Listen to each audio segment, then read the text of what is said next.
And next to that, e-waste contains, well, the entire periodic table, and often also in very low concentration.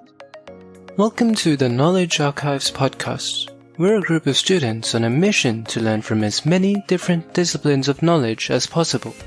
I'm your host, Madhav Malhotra, and today I'm glad to be joined by Dr. Kees Baldé, Senior Program Officer at the Sustainable Cycles Program at the United Nations University. Dr. Baldé studies a growing problem with e-waste, collecting statistics on the issue for almost 10 years. Today, we talk about what makes this problem hard to solve and how it's affected us in the past and will continue to do so in the future. Thank you again so much for taking the time to join me today. I'm really excited to dive into some of the nuanced details behind this growing problem. And I know we're going to talk all about the technical details afterwards, but I'd just love to hear, about yourself first, a little bit of who you are, what you're working on, and how you got started in this area. Yeah, thanks a lot. And it's also my pleasure to be part of this podcast. So my name is Kees Baldé, and I'm currently working with the UN University for like 5 to 7 years. I'm trained as a chemist in the beginning. And after my research in chemistry, which focused on storage of hydrogen, also a very good subject, by the way, I decided to also do more for society. And society and data, basically. And I joined the National Statistical Office of the Netherlands, where I had a keen interest in developing really cool data sets on emerging problems. So the subject of e-waste back then really struck me. It was about a decade ago. And also the fact that so little was known about that particular waste stream, although it is a lot of problems were involved with it back then. So I decided that it would be great if we would get a bit more facts into the debate. And that's how I got started on this. That's fine. All around good person trying to make a change in the world. It's a good introduction. And since that decade, the UN University has put out a lot of great work on this area. I specifically was reading a recent report of yours from 2020, and I'll just, summarize a few quick stats for anyone who hasn't read it. There were 53.6 million tons of e-waste in 2019, which is the weight of 150 Empire State Buildings. So that is a lot of waste, and only 17% of that was formally recycled. But of course, that varies. It might be 1% in Africa and 42% in Europe. And this is a really huge, growing problem. There was a increase of 9.2 million tons in e-waste between 2014 and 2019. That's 25 Empire State Buildings. So that's quite a few blocks of New York suddenly that we have of e-waste. And this stat boggles my mind. We are expected to have over 75 million tons by 2030. So quite a lot of growth very rapidly. So it's a huge problem. Yes, of course. And I think it's a very difficult waste stream to manage. And I think the reason why it's so difficult, it's because it's partly toxic, because there are hazardous materials inside of this e-waste. And it's not only toxic waste, components are toxic, but also some other components are valuable. And this mixture, it makes it extremely difficult to manage. Because basically you just make more money if you are focusing only on the valuable parts and discarding the hazardous parts into the environment or just burning them into the open air, which is not a good practice at all. In short, it costs money to properly collect and to recycle it. Although you can also make money with certain components, but if you want to manage the entire waste stream, you also have to set aside some money for this. Yeah, this seems like a really difficult problem to deal with. Could you talk about current approaches to try and fix this and why those current e-waste recycling schemes, they're not good enough? Countries have started to develop legislation. And typically what countries are having is that they make the producers responsible. to collect and to process this e-waste. So the producers are basically paying for the collection and for the e-waste management. So this sounds all great, because the producers are putting the stuff in our homes and we are using it, and also the producers are taking care of it. However, it doesn't work like that so easily because, well, the producers and these schemes that they are setting up in order to collect all of this e-waste, well, they are not collecting all of this e-waste. A lot of e-waste it's not ending up at the right place, and it is being either being diluted with other types of waste. Maybe some valuable components are extracted, but then it is not properly managed how it should be managed. That's one side of the story. Also, consumers are sometimes, they don't know what to do. Some people then think, well, I have an old fridge and I put it on the street and someone will take it. Well, it's not my problem. What will happen with your fridge if you leave it on the street is that, someone will take off some valuable components. All the hazardous substances are in a copper pot at the back of your fridge, and then the Freon, and so it is certain gases which are contributing to either global warming or to the destruction of the ozone layer, are emitted into the air. And then the person just has like $10 or 10 euros worth of copper, but then the equivalent of 1,500 kilometers driving of a car is being evaporated into the air. This is, of course, not a good practice. And then the rest of the fridge is basically worthless. It goes either into a landfill because it's worthless, or it's being collected by the municipality and then it is somehow recycled. But then, of course, the recycler makes less money with this because, well, the valuable stuff and the most hazardous stuff has been scavenged off. So that's one example. But this is already happening in countries where there are schemes in place in order to collect and to recycle e-waste. There are also many countries where this legislation and the infrastructure in order to collect this waste is not even in place yet. And if you don't have the infrastructure in place, then only scavenging of these valuable components will happen. And it depends on the country, like where you are, how bad it is for the environment. In developed countries like such as Canada or the USA, it could be managed, although also a lot of stuff is still ending up in landfills in those countries.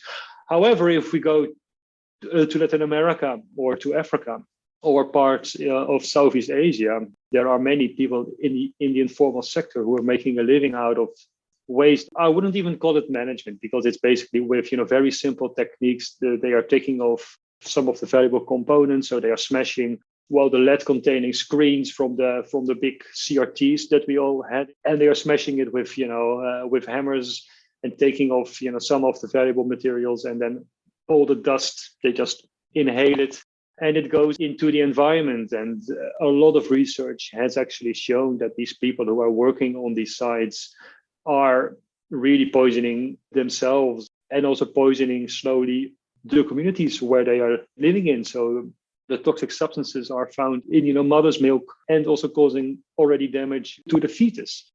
And to date, only 17% of e-waste is managed in a correct way. Wow. So what are some solutions that we have, and is there some way that these solutions, still need to get better? So what we need to do is to, first of all, ensure that more collection systems are being set up in countries. And even if they have these in place, that these are collecting more e-waste. And I think that there is one solution out there. Basically, you just have to pay more money for your e-waste because it's always easier and cheaper to dispose it off in some other way. And I think the producers and also recyclers, they also need to do more effort in order to get more e-waste into the right places where it should be going to. Although this is extremely complex, and the reason why it is so complex, it's because of a few reasons. You already mentioned that the amount of e-waste is rapidly growing, and it will also grow rapidly in the future. And the reason is that we all need this material. We also need it in order to improve the quality of our lives. Well, some stuff we don't need. We might not need 5 laptops in the end of the day. We all need 1 or 2, one laptop per person nowadays, and for phones as well. because it is improving the quality of our lives. And there are many people in the world that don't have these things yet. And the first like laptop you buy or the first like washing machine, it will improve your quality of life. So I'm sure that at some point when people are getting richer, they are going to buy these goods. So with development, we will get more consumption, and with more consumption, you get more waste because well, the lifespans are not like eternal, and these goods are not designed in order to last. So after some years, you can maybe repair it, but it becomes waste. So the amount of e-waste is growing rapidly. It's growing so rapidly that even the current rate with which we are like collecting and recycling is lower than the growth of the e-waste mountain. And secondly, also countries and the producers also are not sufficiently taking measures in order to ensure that all of this e-waste is ending up at the right places. And the third element is that a country is not a confined area. We have open borders nowadays. And many countries, like particularly in the global north, are so rich that, well, we are buying and we don't like the color, but the product itself is still good. So it still has a value. And then it makes no sense to throw it to waste because it's still functioning. And of course, well, the entrepreneurs in the world, well, they see this, hey, that fridge might still work. So if I would waste it, I will earn, let's say, like $20. However, if I can sell it, I'm making $150. So that's profit. So over the years, like a new market has been found in Latin America, in Africa, in Southeast Asia for secondhand goods, coming from the global north. This is not per se bad. You could argue this because on one way, well, the lifespan of our products, it gets longer because someone else is, using this. Although at some point it will become waste. And if it becomes waste, it is ending up in a country where there is no infrastructure at all to manage it. Whereas in Canada and in the USA and in Europe, it becomes shady. But it becomes even more shady that the exporting countries are not only exporting secondhand goods. There's also a lot of waste mixed with this. And the reason for that is that they just think, well, I have collected this, I just put it on the truck and there is some money and they will sort it out later. If it can be sold, maybe yes and maybe no. So a lot of these secondhand goods is actually waste upon arrival. So it goes straight into the dumps there.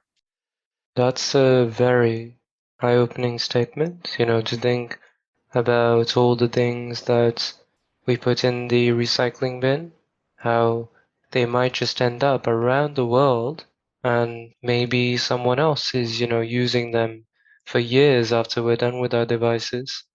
And due to this fact, there's also like a lively trade, while the richer countries in the world and the poorer countries, which is actually like against all the international laws that we have in the world, because it is forbidden to dump our toxic waste because it is hazardous waste, this e-waste, in developing countries. And also because of this dumping of e-waste, it is still happening at a global scale. So this is, the complexity involved, why we are currently only stuck with 17% collection rate of our e-waste. A theme that I want to dive deeper into here. So you talked about, how big the supply chain is. We might be buying a phone or a laptop in the US, and it might be dealt with a local municipal recycling facility, but that might be then shipped off to, say, India or Pakistan or any other number of developed countries around the world. Are there any parts of the supply chain that are, say, more tractable or more feasible for us to, make a change in? Yeah, I think that the municipalities basically, like which are collecting this waste from the consumers, are very important in this way. So they should make it as easy as possible in order to collect it. So it could be pick up from the homes, or drop off by the consumers at waste disposal stations. Or maybe also some waste disposals at supermarkets, because most of the people are still going to like supermarkets, even in COVID times. And if you have some small appliances, an old phone or your old mouse, then you can just like bring it there and it's being collected. And then if it is at the municipality, then you need to ensure that the persons there are not selling it off in a fraudulent way to someone else, because they could still also make money with that. Although if you can have at least some level of control, it's with those you can enforce that they are making contracts with the right recyclers. And the recyclers, I think they should be part of a certification scheme. So like a certification scheme which are auditing them and also ensuring that they are not starting to sell part of the e-waste as a second-hand product in Africa. And there has been some really great research out from the Basel Action Network, which have placed, tracers in broken appliances. And then also, and with these tracers, well, they could map where these appliances are going to. Of course, you can't make statistics on this. However, it, like a very significant share, is actually still ending up somewhere where it should not be ending up. And some of these recyclers were also certified by some certification schemes that should not be doing this. And then still, if they can make money with it, they might still do it. And so I think also the chances that you get caught in the end of the day are very marginal. And it pays off to just make a bit more money with that. That makes it also more complicated. But I still believe that this is at least the part of the supply chain that you can manage, which is basically through certification schemes and through the municipalities. All the other ways, it's even more, the Wild West. Yeah, it makes sense that it's more feasible to make the controls there. So a second related-ish question, what do you think are the most neglected opportunities that we have in fixing e-waste, whether or not they're feasible or not? Yeah, that's a very good point. I think one of the blind spots that we are currently having, in particular in developing countries, that a lot of people are already collecting these materials. Maybe they don't have the right means yet in order to do the right things with it. And I think we should involve them by also building in the right sort of incentives to ensure that they can make a better living by doing a better job in the recycling business. And still their wage it's a lot lower than someone in the developed world. So perhaps, we could also build some, financial structures that, they can earn more money by actually better dismantling of certain components, ensuring that they are also dismantling the hazardous stuff in a proper way. So it's not like emitted into the air or into the soil, but they are also captivating it in a place so that a certified recycler can treat this as hazardous waste. And this person is actually getting paid for that, and is not seeing this as a problem. No, this for him is like, hey, of course I need to contain it in this thing because then I'm getting money for it. And I think that this is the biggest missed opportunity out there, because these people there, they are poor, they will do anything to survive, and if we don't involve them in the solution, they will be always cheaper than any other system out there. And we're also potentially taking away their jobs. They're not decent jobs at this stage, but still. So I think that they are our biggest opportunity. Yeah. Are there any examples of initiatives, companies, anything that are working with informal e-waste recyclers in developing countries? Yes, there are. And I think a lot of the new legislation is actually also looking into this. I think in Ghana, in Nigeria, and in India, they are working on this. Although it's too early to say whether the standard of recycling is significantly improving due to these measures.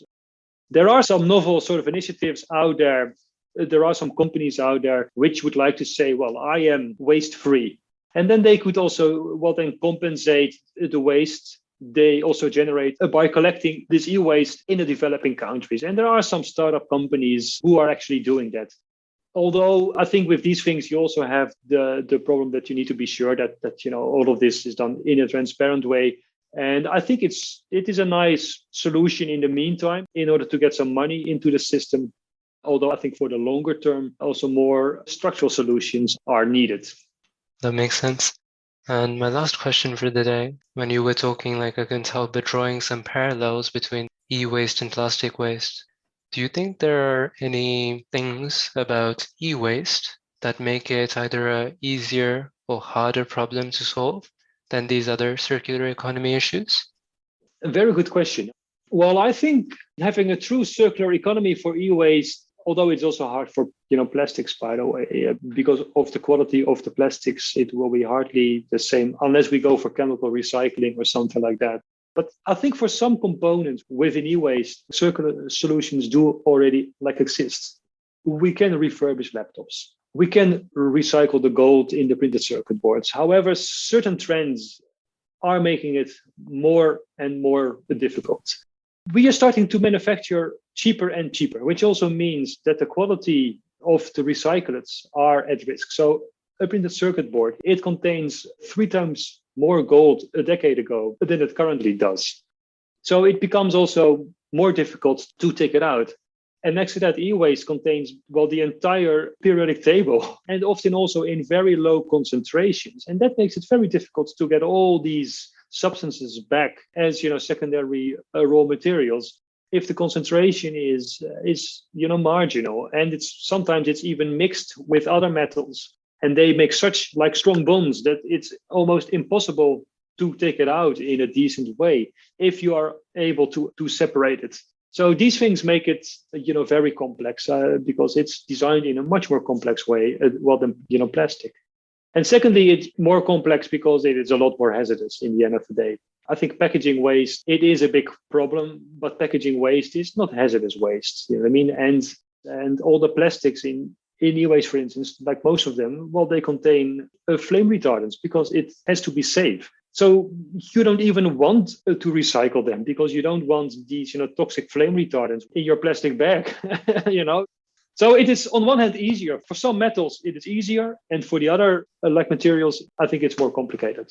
Yeah, that's a great nuanced answer. And in general, I really appreciate you guiding us throughout all of these complicated areas of e-waste so concisely. So thank you for making the time to share about it with us today. It was my pleasure.